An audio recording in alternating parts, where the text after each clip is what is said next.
Prestasi membanggakan dari Timnas Basket Putra Indonesia di ajang SEA Games Vietnam. Dan kita langsung terhubung dengan Jeremy Santoso yang merupakan manajer Timnas Basket Indonesia.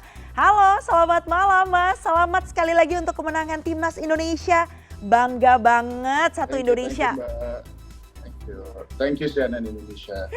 Terima kasih dan ini kan udah pulang, udah sempat rehat juga mungkin ya. Kemudian kita bicara soal prestasi Timnas Basket Putra Indonesia ini kan mencetak sejarah ya, meraih medali emas di SEA Games Vietnam, mengalahkan Filipina, menghentikan dominasi Filipina sejak 1977. Dibagi dong ceritanya Mas Jeremy ke kami yang ada di sini. Bagaimana kemudian Timnas Basket Putra Indonesia menilai kemenangan ini? Ceritanya gimana kemarin di Vietnam? Jadi pertama-tama mungkin kita ingin berterima kasih dulu atas dukungan teman-teman media dan juga dukungan supporter bola basket Indonesia. Kita sudah menunggu ini selama 45 tahun dan akhirnya puji Tuhan kita diberkati, dikasih berkat medali emas. Dan medali emas ini bukan kita dapatkan dengan cara yang mudah, sangat sulit. Pertama kita harus melawan Thailand yang mengalahkan kita juga di SEA Games 2019.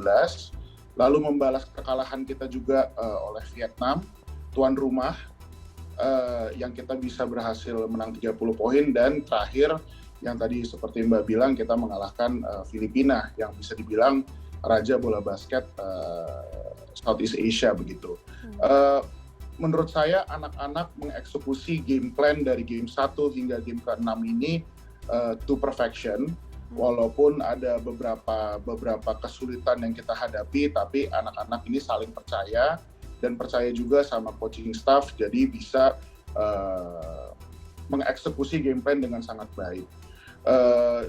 Sangat haru sekali, sangat bangga sekali saya sama tim ini, dan bisa dibilang tim ini sudah mencetak sejarah bagi Indonesia, dan kami berharap di SEA Games tahun depan kita bisa mempertahankan prestasi ini, Mbak.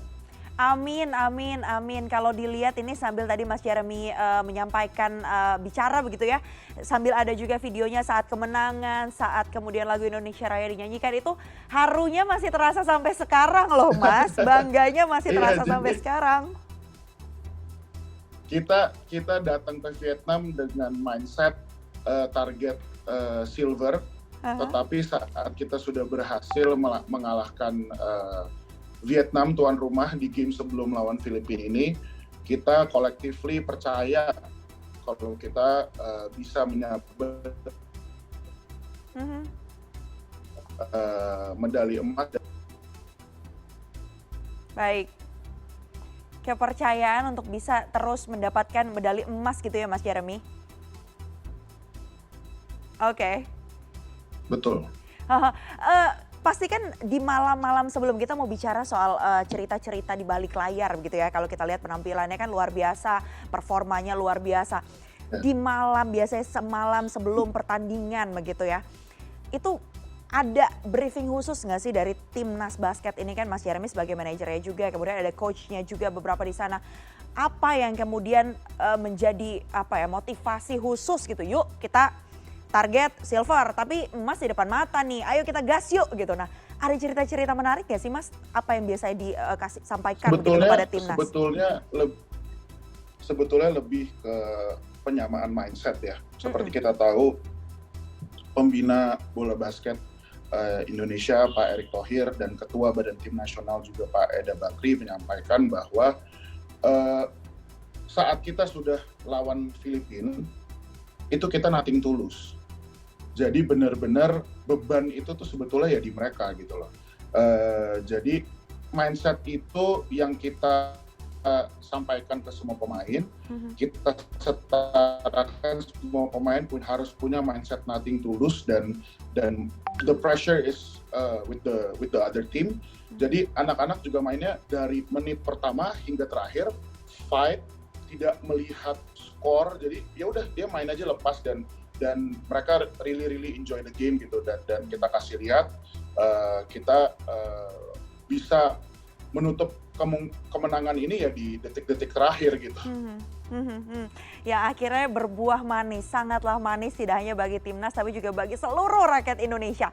Tapi kalau kita bicara evaluasi nih Mas Jeremy, evaluasi dari performa timnas basket Indonesia saat ajang SEA Games ini apa kira-kira Mas yang bisa lebih ditingkatkan? Karena kita tahu ya target selanjutnya salah satunya di FIBA Asia Cup Juli mendatang. Betul, jadi seperti yang Mbak Mevri bilang, di Juli mendatang itu kita ada FIBA Asia Cup yang kebetulan di Jakarta Mbak, di hostnya di Jakarta, di Juli tanggal 12 kita mulai, lalu kita di tahun depan, kita menjadi host dari kejuaraan dunia bola basket bersama Okinawa dan Manila.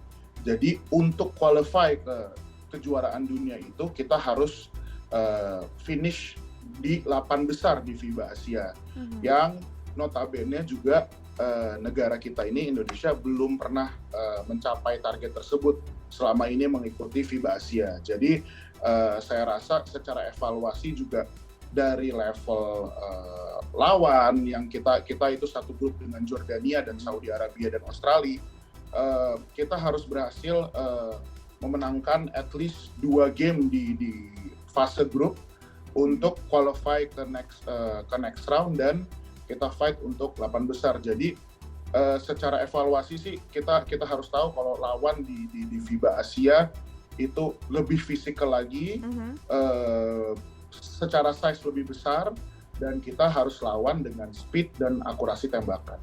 Oke, jadi speed, akurasi tembakan menjadi catatan-catatan juga ya. Terutama juga nanti ketika bergabung dalam training camp begitu ya Mas ya, ikut dalam training.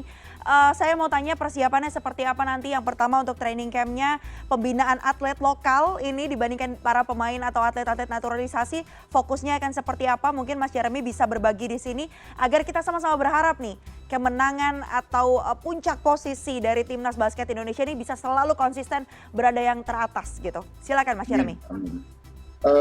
Untuk FIBA Asia kita akan training camp di Australia mulai dari tanggal 9 Juni hingga 24 Juni. Itu juga bertepatan dengan sebelum adanya Windows Qualifier World Cup di Jakarta di tanggal 1 Juli kalau saya nggak salah. Itu kita akan berhadapan dengan Jordania dan Saudi Arabia juga. Dan itu memang training camp kita di Australia ini sangat difokuskan ke pemain-pemain lokal kita. Jadi bisa, kalau misalnya Mbak Mevri tahu, hampir mayoritas pemain kita itu di bawah 25 tahun, Mbak. Jadi development mereka masih mempunyai ceiling yang cukup tinggi, gitu. Jadi kita harap persiapan kita di Australia ini akan menjadi persiapan yang berharga untuk mereka di FIBA Asia maupun seterusnya gitu. Oke, termasuk diantaranya juga intinya adalah pembinaan baik itu atlet lokal maupun para pemain naturalisasi. Betul. Ya Mas ya, Mas Jeremy. Betul. Doa yang terbaik dan dukungan optimal selalu pasti diberikan oleh rakyat Indonesia kepada timnas basket Indonesia. Salam ya Mas untuk semua pemainnya dari kami di sini di CNN Indonesia, dan sekali lagi selamat, terima kasih Mas Jeremy Santoso sudah bergabung bersama kami malam hari ini di CNN Indonesia Connected. Terima kasih.